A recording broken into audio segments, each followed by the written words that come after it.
Welcome students, welcome to the VSC academy. Interview সম্পর্কে অনেকেই অনেক ধরনের প্রশ্ন করছেন। তার মধ্যে বেশিরভাগ প্রশ্ন আমাদের কাছে যেটা এসে পৌঁছেছে যে এই যে ইন্টারভিউ যে 10 নম্বরের হবে, তাতে ঠিক কোন কোন প্যারামিটার থাকে, যে প্যারামিটারগুলোর উপর নির্ভর করে ইন্টারভিউতে মার্কস দেওয়া হয়। 10 নম্বরের যে ইন্টারভিউ হয় তাতে মূলত 5টি প্যারামিটার থাকে এবং প্রত্যেকটি প্যারামিটারে 2 নম্বর করে থাকে।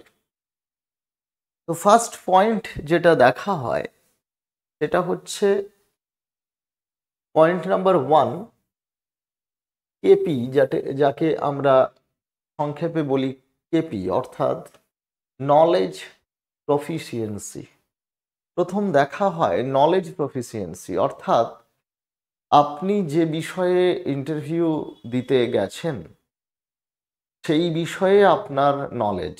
এক্ষেত্রে এসএলএসটি পরীক্ষায় ধরুন আপনি বাংলার পরীক্ষার্থী, বাংলা বিষয় সম্পর্কে আপনার কীরকম জ্ঞান রয়েছে বা নলেজ রয়েছে সেইটা কিন্তু প্রথমে দেখা হয়। পয়েন্ট নাম্বার 1, সেই জন্য বলা হচ্ছে নলেজ প্রফিসিয়েন্সি, অর্থাৎ নিজস্ব সাবজেক্ট ডোমেনের যে নলেজ, সেই নলেজটাকে দেখা হয়। এই নলেজ প্রফিসিয়েন্সিটা কি আছে সেটা দেখা হয়।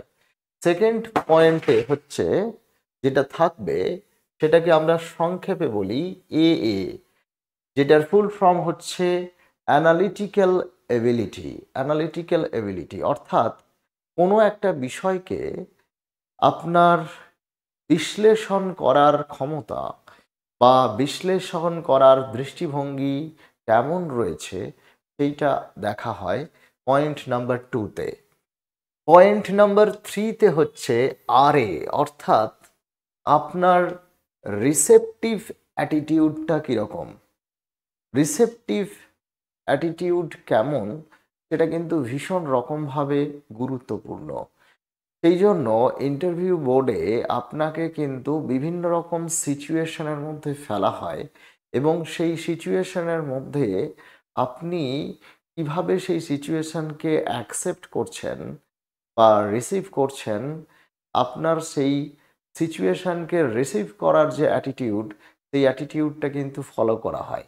এটা হচ্ছে পয়েন্ট নাম্বার 3। পয়েন্ট নাম্বার 4 হচ্ছে যেটা আমরা সংক্ষেপে বলি এসআর, অর্থাৎ সিচুয়েশনাল রিয়াকশন।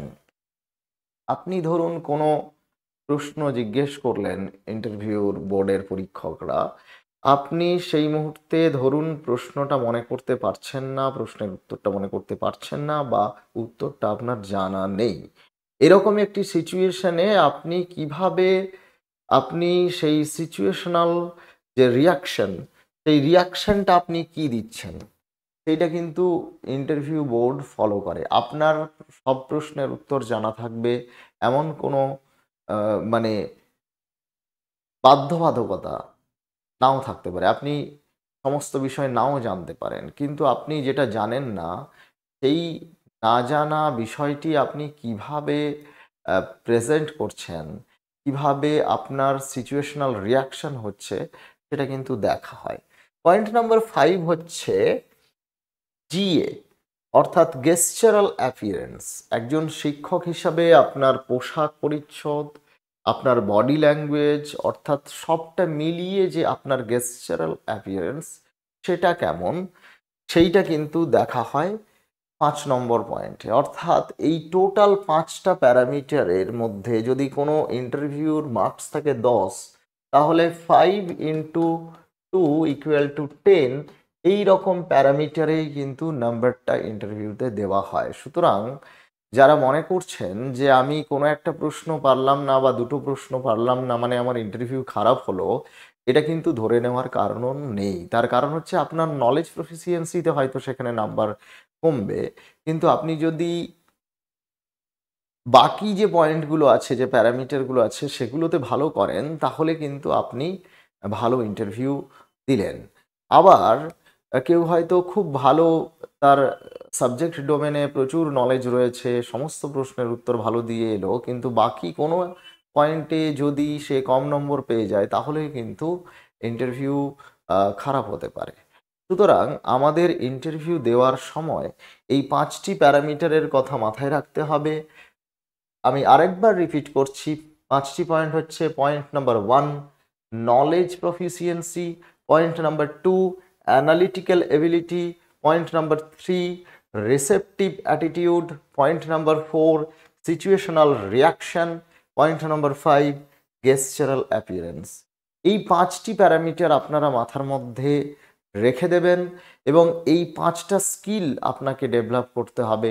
তাহলেই কিন্তু আপনি যে কোনো ইন্টারভিউর পরীক্ষায়, যে কোনো ইন্টারভিউতে সফল হবেন।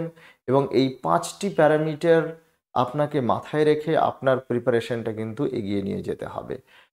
আপনি যেহেতু রিটিন পরীক্ষায় আপনার সাবজেক্ট ডোমেনের নলেজটা অলরেডি প্রমাণ করে এসছেন এবং সেক্ষেত্রে ইন্টারভিউতে কিন্তু শুধুমাত্র আপনার সাবজেক্ট ডোমেনে আপনি কতটা এক্সপার্ট সেটা কিন্তু ওই 4 মিনিট, 5 মিনিট, 10 মিনিট কিংবা 15 মিনিটের ইন্টারভিউর মাধ্যমে সেটা কিন্তু মূল্যায়ন করা হবে না। এই নলেজ প্রফিসিয়েন্সিটা তো একটা পার্ট, একটা পয়েন্ট, কিন্তু তা বাদেও আরও 4টি পয়েন্ট কিন্তু আপনার ইন্টারভিউতে দেখা হবে। আপনার পার্সোনালিটি টেস্টের মধ্যে দেখা হবে, সেটা হচ্ছে আপনার অ্যানালিটিক্যাল এবিলিটি, আপনার রিসেপটিভ অ্যাটিটিউড কেমন, আপনার সিচুয়েশনাল রিয়াকশন কেমন হচ্ছে এবং গেস্টারাল অ্যাপিয়ারেন্স কেমন আছে। সুতরাং এই 5টা পয়েন্টকে মাথায় রেখে আপনারা প্রিপারেশন নিন, দেখবেন আপনারা ভালো নম্বর পাবেন এবং সফলতা আসবে। Thank you so much. নমস্কার, বেস্ট অফ লাক।